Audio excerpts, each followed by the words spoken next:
Okay, so this is 6.3, and these are the power series solutions about the singular points. Now, I have broken this up into 2 or 3 parts, but in the first part, we need to basically define regular singular points and irregular singular points. So that's going to be our goal. Now, before we do that, I do want us to recall 6.2, the previous video, where we did power series solutions about ordinary points. So I want us to recall our power series around an ordinary point is x naught. X naught will be the center of the power series. And the radius of convergence will be the distance to the closest singular point. So as I mentioned, x naught is the center of the power series. Y is my power series solution.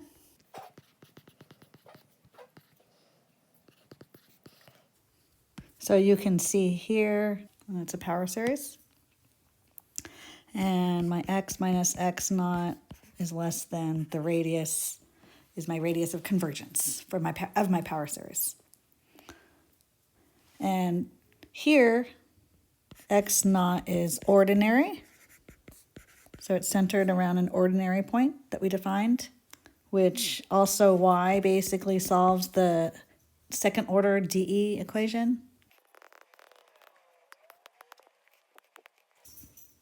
And just to remind you, x naught is ordinary if P and Q, P of x and Q of x, these ones, are analytic.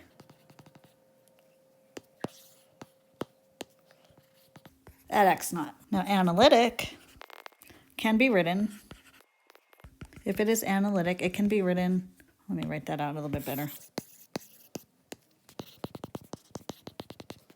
P of x and Q of x are analytic if it can be written as a convergent power series. Okay, so let's go ahead. Now that we've refreshed what those definitions are, we're going to do our part 1 of 6.3.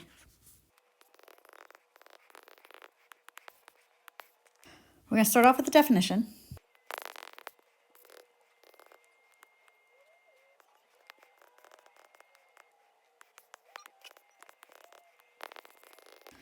And we'll do it like we did last time. We don't care about the ratios yet. And we're going to assume x naught is a singular point. So if both x minus x naught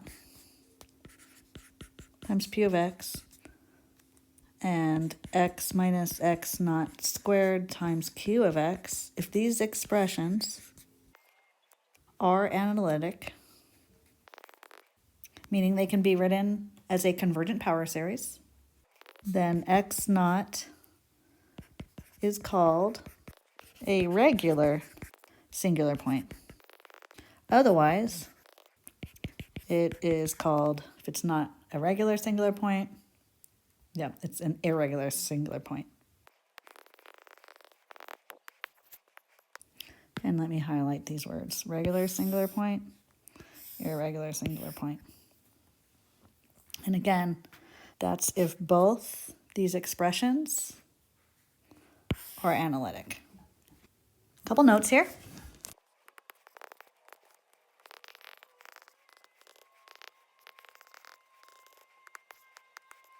So all functions of the form x to the n, sine of x, cosine of x, e to the x, they're analytic everywhere because they can be written as power series. Rational functions.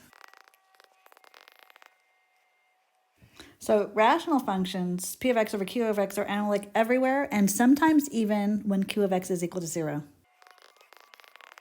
We'll be looking at some examples of this. So here's our example 1. So here's our second order differential equation, and we'll clear out our x. And recall, sine of x can be written as a power series. And so let me write that out. And it's the odd powers. So x to the 1 is our first one, and alternating. So now we want to look to see what kind of point x equals 0 is. Let's look at this. See this, sine of x over x? Sine of x over x. We can build a power series here. Well, we can take the power series and divide by x and see what happens. So we just divide every term. So we divide everything by x and so forth. And so we get... So what we have here is a power series. So therefore, since sine of x over x is a power series, it can be written as a power series, it is analytic. So therefore, since sine of x over x can be written as a power series, sine of x over x is analytic, which means x equals 0 is ordinary. So we could have used x equals 0 as my center in the previous section and built a solution with a power series. It is non-singular. Let's look at our example 2.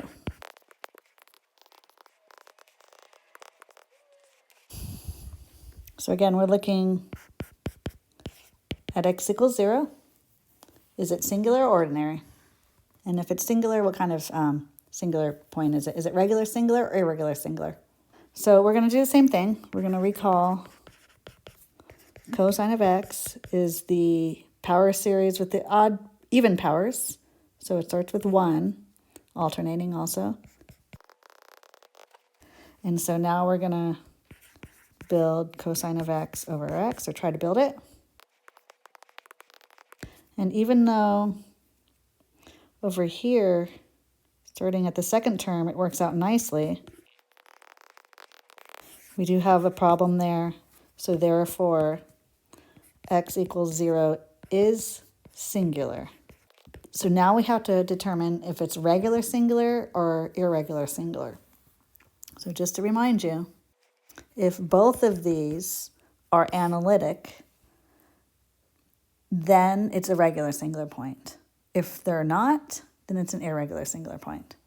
So what we have here, we actually don't have a middle term with p of x. We only have q of x. So we really only need to use this. And our x naught in this case will be 0, because we're looking at 0. So we're going to look at, because remember, this is the y term, so that's my q of x. So my x naught is 0. My q of x is... We simplify it. And we can see that that's analytic, I hope, because it's clearly a power series. We take this power series and we times it by x, and we get a power series that's defined everywhere. It converges everywhere, in other words. Therefore, x cosine of x is analytic. Therefore, x equals 0 is a regular singular point.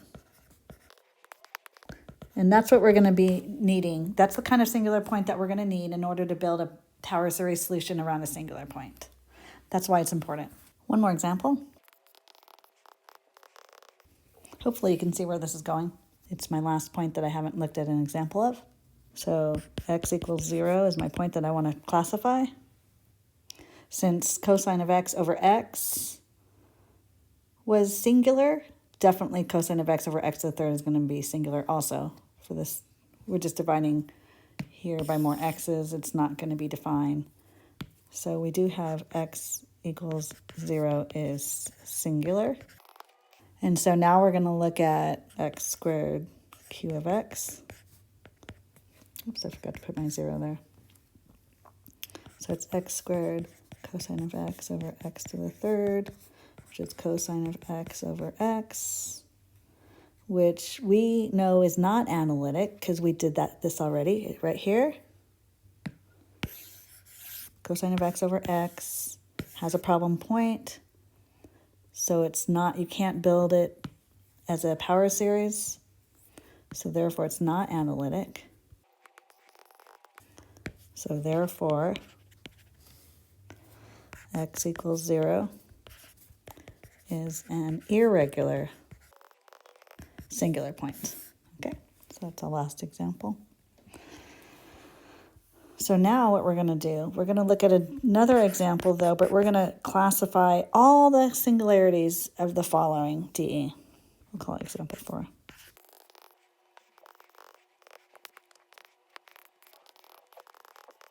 So before we classify which ones are singularities, let's go ahead and put it in leading coefficient of 1 form.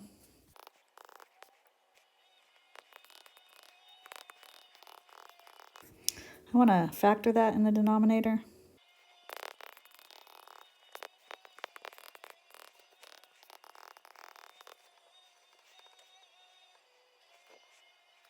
We can clean it up. So our singulars are at x equals 0, 1, and minus 1. So let's start with x equals 0. So we have to check both p and q. It has to be analytic at both p and q in order to be a regular singular. So that's what we're looking for. Is it regular singular or irregular singular? So we're testing. I'm going to stop writing this eventually, but we're going to test x times p of x and see if that's analytic. And also x squared times q of x and see if that's analytic. So our p of x is right here. And our q of x.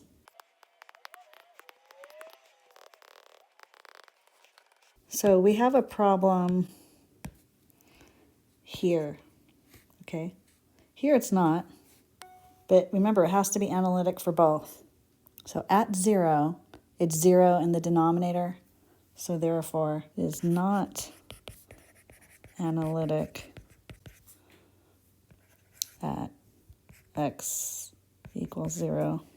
Therefore, it's an irregular singular point at x equals 0. Again, that's just because we have at x equals 0, we have 0 in the denominator here, but it would be, this is analytic. This is not analytic. This is not. And it's at x equals 0. So now our next point, again, this is x naught. That's my center.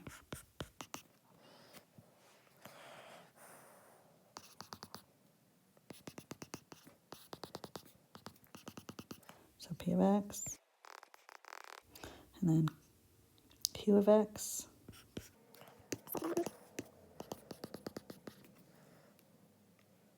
Q of x is 1 over x minus 1. So we clean this up.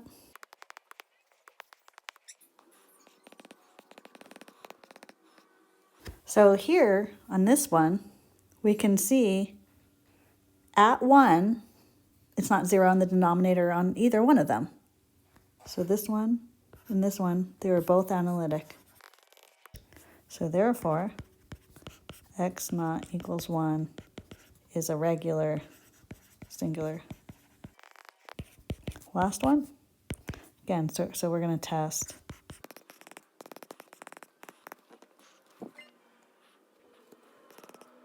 Oops, it's x plus 1. Because that's my center. It's x minus minus naught. X minus naught. X minus minus 1.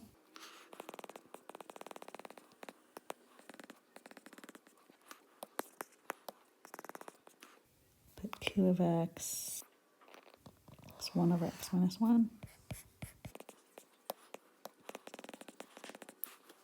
So again, we're looking for, if I plug this into the denominator, that's -1, that's -2, -2. We're good for both, We don't have 0 in the denominator at that point.